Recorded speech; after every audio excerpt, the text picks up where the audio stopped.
আমাদের যারা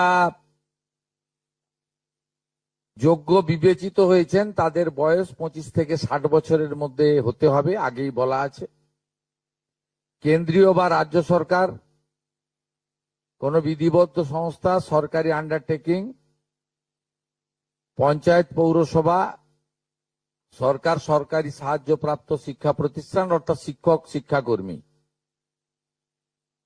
স্থায়ী সরকারি চাকরিতে নিযুক্ত থাকেন বা পেনশনার্স আসবে না যেহেতু 60 ঊর্ধ্ব, এটা ইরেলিভেন্ট, এরা এই বেনিফিটের মধ্যে পড়ছেন না।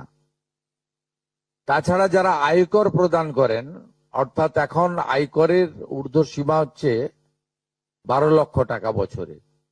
12 লক্ষ টাকা পেরিয়ে গেলে আয়কর দিতে হয়। যে পরিবার আয়কর দেন, অর্থাৎ যার বাৎসরিক আয় 12 লক্ষ টাকা, সেই পরিবার এই কর্মসূচি অন্তর্ভুক্ত হওয়ার সুযোগ পাবেন না।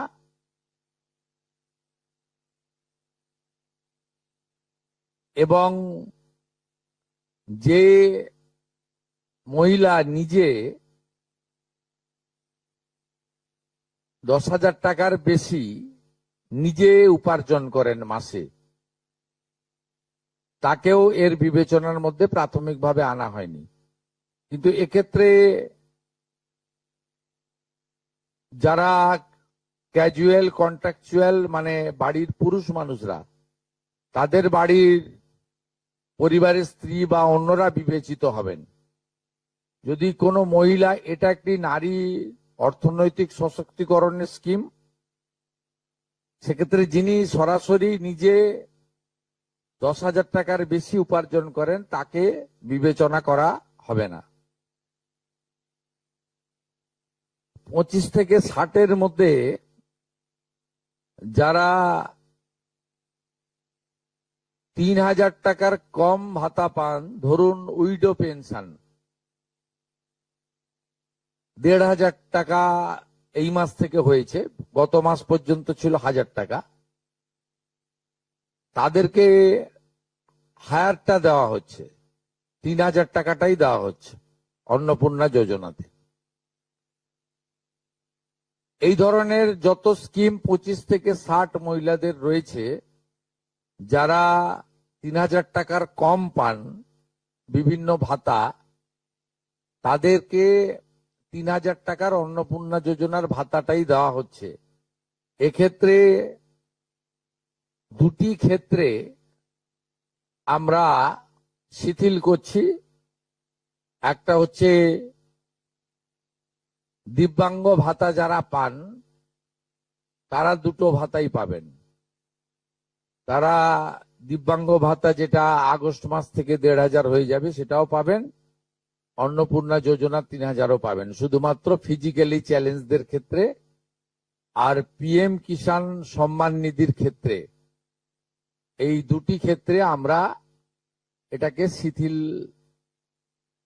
রাখছি। এছাড়াও এর আগে যেটা অনেক মহিলার নাম বাদ চলে গেছিল, 3 কক্ষ বিশিষ্ট বাড়ি, এটা গ্রামের ক্ষেত্রে এক্সাম্পট করে দেওয়া হয়েছে। গ্রামের ক্ষেত্রে কোনো বাড়ির সংখ্যা রাখা হয়নি, শিথিল করে দেওয়া হয়েছে। অর্থাৎ গ্রামীণ এলাকার মহিলারা এবারে আরো বেশি সংখ্যায় সুযোগ পাবেন। তাদের ক্ষেত্রে, গ্রামীণ ক্ষেত্রে 3 কক্ষ বিশিষ্ট বাড়ি, যেটা জুলাই মাসে ওই ক্রাইটেরিয়াটা থাকার কারণে অনেকে বঞ্চিত হয়েছেন, এবারে আর বঞ্চিত তারা হচ্ছেন না। এবং শুধুমাত্র জমির পরিমাণের ক্ষেত্রেও যে 7টি কর্পোরেশন রয়েছে, সেখানে শুধুমাত্র 50 ডেসিমেলের বেশি জমির মালিকানা যারা কর্পোরেশন এলাকা, কলকাতা, হাওড়া কর্পোরেশন এলাকা 7টি, পৌর এলাকা এবং গ্রামীণ এলাকাতে ছাড় দেওয়া হয়েছে জমির পরিমাণের ক্ষেত্রে। এর ফলেও আরো অধিক সংখ্যক মহিলা, গ্রামীণ মহিলারা বিশেষ করে, এবারে আপনার অর্থ পাওয়ার ক্ষেত্রে সুযোগ পাবেন। আমরা সরকারি অর্থ নারী সশক্তিকরণ, নারীর অর্থনৈতিক ক্ষমতা বৃদ্ধি, এই লক্ষ্য রেখে প্রকৃত প্রাপকদেরকে আমরা দেব এবং প্রাথমিকভাবে সংখ্যাটা 17 তারিখে মাননীয় মন্ত্রী মালতী রায় মহোদয় আপনাদের জানিয়ে দেবেন। 17 তারিখ বিকেলে। আমি সংখ্যাটা বলছি না, কিন্তু যে কয়েক লক্ষ মহিলা তারা জুলাই মাসে অর্থ থেকে বঞ্চিত হয়েছিলেন, এই 3 কক্ষ বিশিষ্ট বাড়ি বা জমির পরিমাণ ইত্যাদির কারণে তাদের ম্যাক্সিমামটাই এবারে আমরা সংযুক্ত করে দিয়েছি। তাই আমি বিশ্বাস করি যে আগস্ট মাসে প্রদেয় অর্থে 100% না হলেও 99% প্রকৃত প্রাপকদের হাতে আমরা পৌঁছে দিতে পারবো। এবং এর সাথে সাথে অভিযোগ পোর্টালও চালু করে দেবেন। যে অভিযোগ পোর্টালেও আমাদের দপ্তরের গাইডলাইনের বাইরে গিয়ে কেউ যদি পেয়ে থাকে, আপনারা তথ্য দিয়ে সাহায্য করবেন রাজ্য সরকারকে।